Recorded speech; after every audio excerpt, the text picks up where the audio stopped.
자, 다니엘서 4장 오늘 들어갈 텐데요.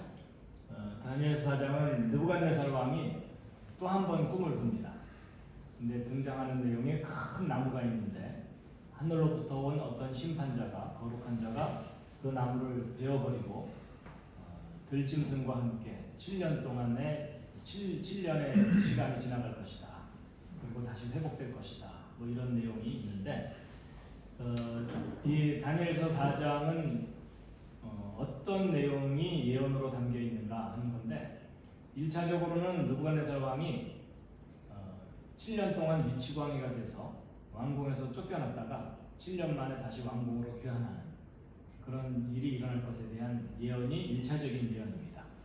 그렇지만 그거는 이제 개인에 대한 예언이기 때문에 역사 속의 어떤 중요한 사건에 대한 이중적인 예언인데 그게 바로 뭐냐면 이스라엘 백성이 마치 느부갓네살 왕처럼 왕궁에서 자기 나라를 잃고 쫓겨났다가 먼 훗날 다시 본토로 귀환하게 될 거다.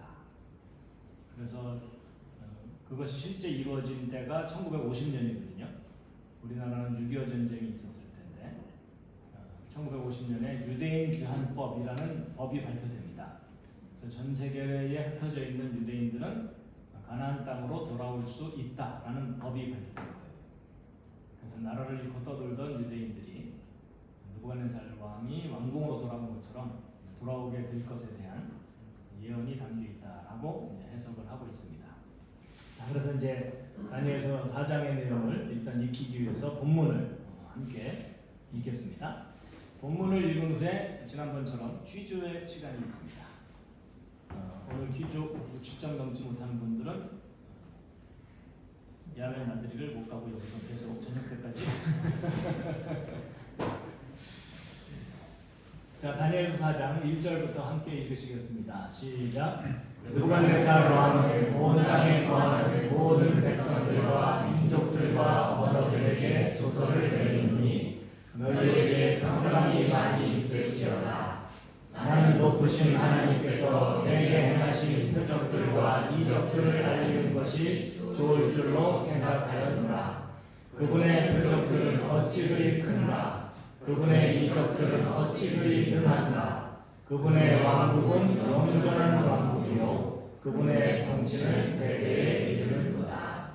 자, 이 부분은 느부갓네살 왕이 다니엘의 그 신상 예언 해석을 듣고 또 그 이후에 금신상을 세웠지만 다니엘의 세 친구들이 절하지 않고 불에 던져졌는데 멀쩡하게 살아나오는 것을 목격한 후에 위대한 신이 존재하는구나 라고 해서 아주 흥분을 해갖고 그 하나님의 열성 팬이 돼갖고 자부심을 갖고 백성들에게 그 사실을 널리 알리기를 원하는 그런 장면입니다. 4절부터 또 7절까지 읽겠습니다. 시작. 나 느부갓네살이 내 집에서 안식하며 내 궁궐에서 번창할 때에 나를 무섭게 하는 한 꿈을 보고 내 침상에서의 생각들과 내 머릿속의 환상들로 말미암아 근심하였노라. 그러므로 내가 칙령을 내려 바벨론의 모든 지혜자들을 내 앞으로 데려다가 그들이 그 꿈의 해석을 내게 알려주게 하였느니라. 그때의 마술사들과 별을 살피는 자들과 갈대아 사람들과 정의쟁이들이 돌아왔기에 내가 그 꿈을 그들 앞에 말하였으나 그들이 그것의 해석을 내게 알려주지 못하였노라. 예, 모든 것이 잘 됐는데 갑자기 어느 날 뭔가 심각한 꿈을 또 꾸게 된 거예요. 그래서 그 꿈의 내용을 이제 해석을 알고자 신하들에게 부탁했지만 아무도 해석을 못하는 거죠. 자, 8절 9절입니다. 시작. 그러나 마지막에 다니엘이 내 앞에 들어왔는데 그의 이름은 내 신의 이름을 따라 벨드사살이요 그 속에는 거룩한 신들의 영이 있더라. 내가 그 앞에서 그 꿈을 말하여 이르되 오 마술사들의 우두머리 벨드사살아 내 속에는 거룩한 신들의 영이 있으므로 어떤 은밀한 일도 너를 근심하게 하지 못하는 줄을 내가 아니 그런즉 내가 본 내 꿈의 환상들과 그것의 해석을 내게 말하라. 예, 이제 마지막에 다니엘이 들어왔고 이제 왕이 다니엘의 능력을 알기 때문에 네가 믿는 그 신은 아마도 그것을 알게 해줄 것 아니냐, 해석을 좀 알려다오 이럽니다. 그러면서 이제 왕이 자기가 꾼 꿈의 내용을 설명해 줍니다. 10절부터 읽겠습니다. 시작. 내가 침상에서 본 내 머릿속의 환상들은 이러하니라. 내가 보니 보라, 땅의 한가운데 한 나무가 있는데 그것의 높이가 10이 높더라. 그 나무가 자라서 강하게 되고 그것의 높이가 하늘에까지 닿아 그것의 모습이 온 땅의 끝까지 이르렀으며 그것의 잎사귀들은 아름답고 그것의 열매는 많아서 그 나무 안에 모든 사람이 먹을 것이 있고 또 들의 짐승들이 그 밑에 그늘에 있으며 하늘의 달 짐승들이 그것의 가지들에 깃들이고 모든 육체가 거기서 먹을 것을 얻어라. 큰 나무가 있고 모든 사람을 포함한 모든 생명체들이 먹을 것을 얻는 어찌 보면 생명의 근원이 되는 그런 나무가 이제 등장합니다. 그런데 여기서 이제 반전이 있습니다. 13절부터 시작. 내가 내 침상에서 내 머릿속의 환상들 속에서 보는데 보라, 한 순찰자 곧 한 거룩한 자가 하늘에서 내려와 크게 외치며 이같이 이르기를 그 나무를 베어내고 그것의 가지들을 자르며 그것의 잎사귀들을 흔들어 떨고 그것의 열매를 흩으며 짐승들을 그 밑에서 떠나게 하고 날짐승들을 그것의 가지들에서 떠나게 하라. 그럼에도 불구하고 그것의 뿌리들의 부르터기는 땅에 남겨두되 쇠와 노띠로 메고 들의 연한 풀 가운데 있게 하라. 또 그것을 하늘의 이슬에 적게 하며 그의 몫이 땅의 풀 가운데서 짐승들과 함께 있게 하라. 큰 나무가 있었는데 순찰자, 여러분 순찰자는 뭐가 잘못됐는지 확인하는 사람이죠. 그렇다는 얘기는 기준이 있으니까 잘못된 것을 확인하겠죠. 기준이 있다는 것은 심판을 한다는 뜻입니다. 그렇죠? 하늘로부터 심판자가 내려왔는데 거룩한 분이고 또 하늘에서 내려왔다고 되어 있는데 하늘에서 내려온 분은 누구밖에 없죠? 예수 그리스도밖에 없습니다. 그래서 예수님이 내려오셔서 심판하신다 이런 의미이겠죠. 그래서 나무를 베어내고 그루터기는 남겨놨다. 어떤 일말의 희망입니다. 그렇죠? 언젠가는 회복될 거다. 회복에 대한 메시지가 담겨 있습니다. 자, 그 다음에 이제 16절부터 18절 읽겠습니다. 시작. 또 그의 마음을 바꾸어 사람의 마음과 같지 아니하게 하고 짐승의 마음을 그에게 주며 7배가 그의 위로 지나가게 하라. 이 일은 순찰자들의 명령에 따른 것이요 이 요구는 거룩한 자들의 말에 따른 것이니 그 목적은 지극히 높으신 이가 사람들의 왕국에서 다스리시고 자기 뜻대로 그것을 누구에게든지 주시며 또 사람들 중에서 가장 귀찮은 자를 그것 위에 세우시는 줄을 산자들이 알게 하였느니라. 나 느부갓네살 왕이 이 꿈을 보았나니 오 벨드사살아, 이제 너는 그것의 해석을 밝히 보아라. 내 왕국의 모든 지혜자들이 능히 해석을 내게 알려주지 못하였으나 너는 할 수 있나니 거룩한 신들의 영이 내 속에 있느니라. 네, 여기 좀 생각해봐야 될 표현이 있는데 이게 사람의 마음, 짐승의 마음입니다. 이제 이 내용을 여러분 들은 분들도 계시지만 또 처음 듣는 분들을 위해서 말씀드리면, 자, 실례지만 옆에 있는 분을 살짝 한번 보시겠습니다. 사람입니까, 짐승입니까? 모르겠어요. 네, 그렇지만 우리는 예의상 무조건 사람이라고 해줘야 돼요. 그렇죠? 그런데 이제 좀 저 표현에 대해서 생각할 게 뭐냐면, 하나님이 천지 창조하실 때 6일 동안 창조하셨고 6째 날 사람과 짐승, 사실은 짐승을 먼저 만드시고 사람을 만드셨는데, 사람과 짐승은 외모로도 금방 구별이 되지만 내면으로도 구별하는 기준이 있습니다. 그게 뭐냐면 하나님이 사람을 만드시고서 사람은 하나님의 명령을 따르도록 만드셨고 짐승은 하나님이 직접 명령하시기보다는 사람의 명령을 따르도록 만드셨습니다. 그래서 하나님의 명령을 따르는 존재가 사람이고 사람의 명령만 따르는 존재가 짐승이다. 이렇게 볼 수가 있습니다. 그래서 하나님을 나의 하나님으로 깨닫지 못하면 외모는 사람이지만 내면은 짐승과 다를 바 없는, 그러니까 사람의 교훈과 철학만 뒤쫓는 그런 존재다. 이런 개념입니다. 그래서 하나님을 알지 못하는 마음을 가지고 7대가 지나간다. 그랬는데 이제 저 7대가 여러 의미가 있을 수 있지만 이 앞뒤 상황으로 볼 때 7년입니다. 7년. 조금 추우신가요? 아니. 그런가요? 괜찮으세요? 예. 자, 그래서 이제 바로 이 부분이 이제 느부갓네살에게 그대로 적용이 돼갖고 느부갓네살이 외모도 짐승처럼 변해요. 그리고 미칩니다. 그래갖고 왕궁에서 쫓겨나서 7년 동안 짐승처럼 지내다가 정확하게 7년 지난 후에 회복이 돼갖고 다시 통치를 하거든요. 그래서 그런 일이 이제 느부갓네살 왕에게 일어난다라는 그런 내용입니다. 그리고 이제 이 모든 꿈의 내용의 목적이 여기 나와 있거든요. 이 부분이 아주 중요하죠.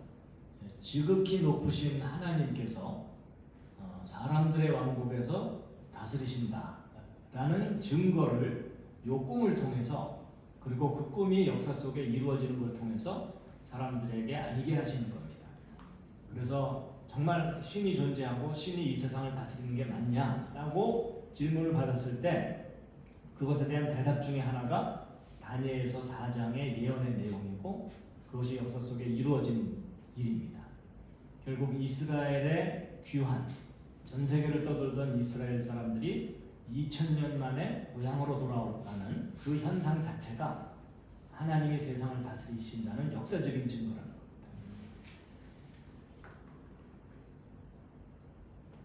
자, 이제 19절입니다. 19절부터 21절 읽겠습니다. 시작. 그때에 벨드사살이라는 이름을 가진 다니엘이 1시간 동안 크게 놀라며 자기 생각들로 말미암아 근심함으로 왕이 말하여 이르되 벨드사살아 그 꿈이나 그것의 해석으로 말미암아 근심하지 말라 하네. 벨드사살이 응답하여 이르되 내 주여 그 꿈이 왕을 미워하는 자들을 향하고 그것의 해석이 왕의 원수들을 향하기를 원하나이다. 왕이 보신 나무는 자라서 강하게 되어 그것의 높이가 하늘까지 닿아 그것의 모습이 온 땅에 이르렀으며 그것의 잎사귀들은 아름답고 그것의 열매는 많아서 그 나무 안에 모든 사람의 먹을 것이 있고 들의 짐승들이 그 밑에 거하며 하늘의 날짐승들이 그것의 가지들의 거처를 두었나이다. 예, 그 왕의 꿈 이야기를 들은 다니엘은요 1시간 동안 놀래면서 근심하면서 말이 없는 거예요. 그럼 누가 답답하죠? 왕이. 그렇죠? 근데 왕도 눈치를 챘어요. 아무래도 좀 부정적인 내용인 것 같으니까 걱정하지 말고 일단 해석을 나한테 알려다오. 이런 거죠. 예, 그랬더니 이제 다니엘이 그 꿈 내용을 다시 한번 이야기하면서 이제 해석을 해줍니다. 자, 22절, 23절입니다. 시작. 오 왕이여, 그것 즉 자라서 강하게 된 것은 왕이시니 왕의 크신 위엄은 자라나서 하늘에까지 가르며 왕의 통치는 땅 끝까지 이르나이다. 왕이 보시니 한 순찰자 곧 한 거룩한 자가 하늘에서 내려와 이르기를 그 나무를 베어내고 그것을 멸하라. 그러나 그것의 뿌리들의 그루터기는 땅에 남겨두되 쇠와 도끼로 베어 들의 연한 불 가운데 있게 하라. 또 그것을 하늘의 이슬에 적게 하고 7대가 그의 위로 지나가기까지 그의 몫이 들의 짐승들과 함께 있게 하라 하였나이다. 이 큰 나무는 느부갓네살 왕을 의미한다는 거예요. 근데 이것이 베어짐을 당한다. 그래서 방치됐다가 나중에 회복될 것이다. 그래서 결국 느부갓네살은 7년 동안 미추광이로 짐승처럼 방치되었다가 회복됩니다. 자, 24절부터 27절입니다. 읽겠습니다. 시작. 오 왕이여 그 해석은 이러하니이다. 이것은 내 주 왕 위에 임한 지극히 높으신 이의 명령이니이다. 곧 그들이 왕을 사람들에게서 몰아내리니 왕의 거처가 들의 짐승들과 함께 있을 것이요 그들이 왕으로 하여금 소처럼 풀을 먹게 하며 하늘의 이슬로 왕을 적시리이다. 7배가 왕의 위로 지나간 뒤에야 비로소 왕이 지극히 높으시니까 사람들의 왕국에서 다스리시며 자신의 뜻대로 그것을 누구에게든지 주시는 줄 아시리이다. 또 그들이 그 나무 뿌리들의 그루터기를 남겨두라고 명령하였은즉 하늘들이 다스리심을 왕이 안 뒤에야 비로소 왕의 왕국이 왕에게 확실히 돌아가리이다. 그런즉 오 왕이여 나의 권고를 받으시고 의로 왕의 죄들을 끊어버리시며 가난한 자를 긍휼히 여김으로 왕의 불법들을 끊어버리소서. 그것이 혹시라도 왕의 평안함을 늘리리이다 하니라. 네, 조금 전에 다 말씀드린 대로 7년 동안 왕이 쫓겨나 있을 겁니다. 그렇지만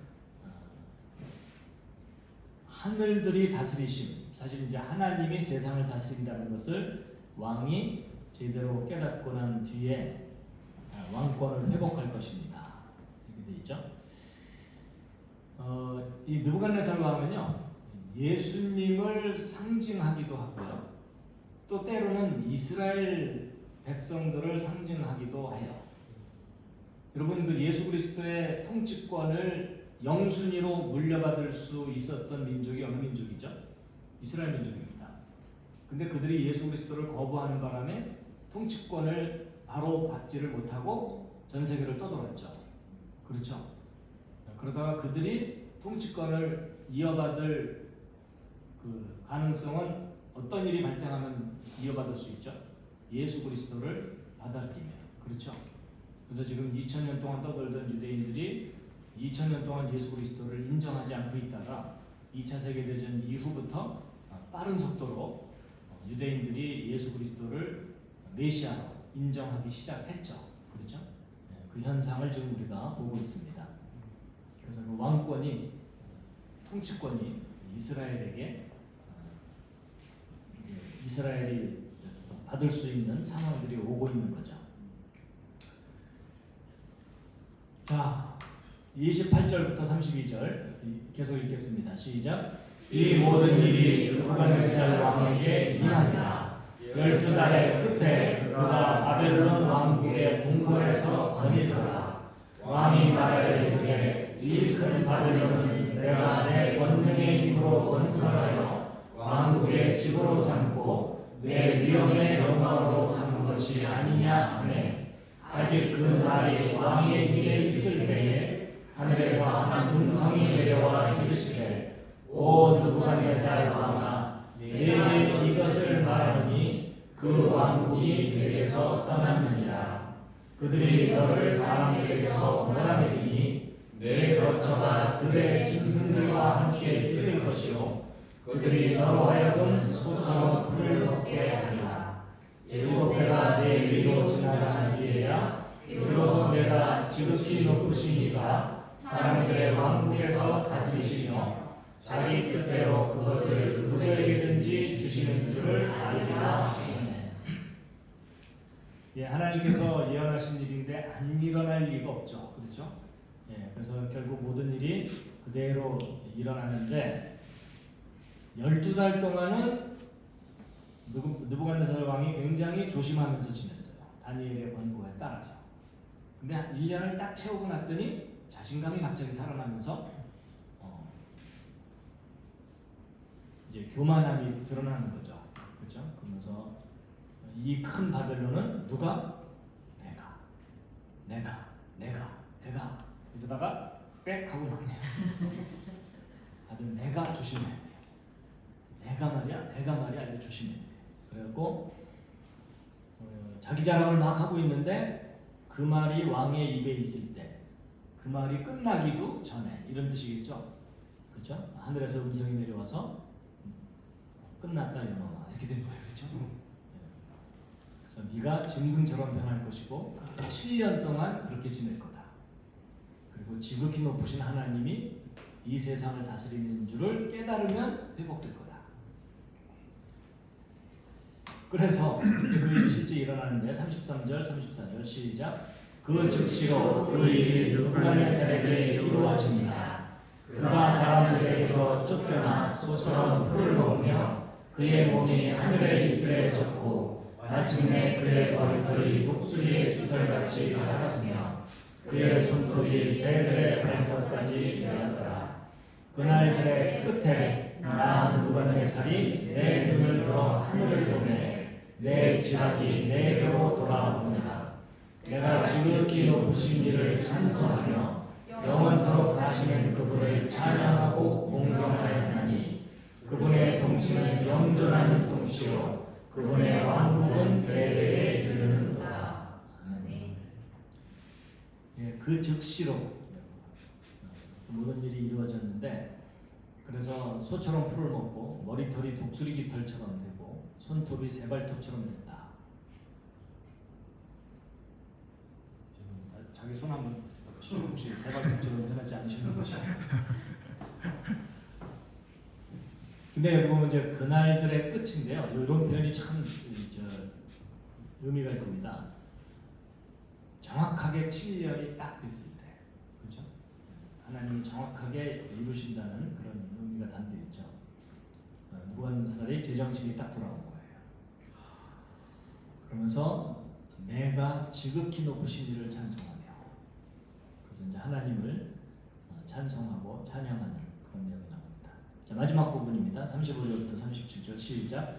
그분께서는 땅의 모든 거주민을 아무것도 아닌 것으로 여기시며 하늘의 군대 안에서든지 땅의 거주민들 가운데서든지 자신의 뜻대로 행하시다니 아무도 그분의 손을 멈추게 하거나 그분께 이르기를 당신이 무엇을 하나이까 하지 못하리라. 바로 그때에 내 이성이 내게로 돌아왔고 또 내 왕국의 영광을 위하여 내 종류와 광명이 내게로 돌아왔으며 내 조언자들과 내 영주들도 내게로 찾아왔고 내가 내 왕국에서 굳게 세워지며 뛰어난 위엄이 내게 더하여졌느니라. 이제 나 느부갓네살은 하늘의 왕을 찬양하며 칭송하며 공경하노라. 그분의 길들은 진리이고 그분의 길들은 공의이니 교만 속에서 걷는 자를 그분께서 능히 낮추시느니라. 아멘. 그래서 37절에 보면은 이 느부갓네살이 아주 드라마틱한 변화가 일어납니다. 나 느부갓네살, 내가 하나님을 찬양한다. 예전에 말씀드린 대로 그 전에는 다니엘의 니네 하나님, 너희들의 하나님 이렇게 표현하다가 나의 하나님으로 고백하게 되는. 그러니까 사람은요 자기가 직접 겪어야 이게 진정한 고백이 나옵니다. 간증 수백 번 들어봤자 나를 근본적으로 변화시키기 힘듭니다. 그렇죠? 제가 어렸을 때 교회 다니면서 간증 집회에 간증을 많이 들었더니요 어떤 부작용이 있냐면 그 간증을 들을 때마다 그럼 나도 방탕하게 살다가 다시 회개를 해야 되나? 되게 방탕하게 살다가 하나님한테 얻어맞고 회개하는 그런 간증이 너무 많잖아요. 그런데 박사님, 그러니까 저는 어려서부터 이게 믿는 집안에서 아버지가 목사님인 상태에서 자라다 보니까 그런 드라마틱한 변화가 없거든요.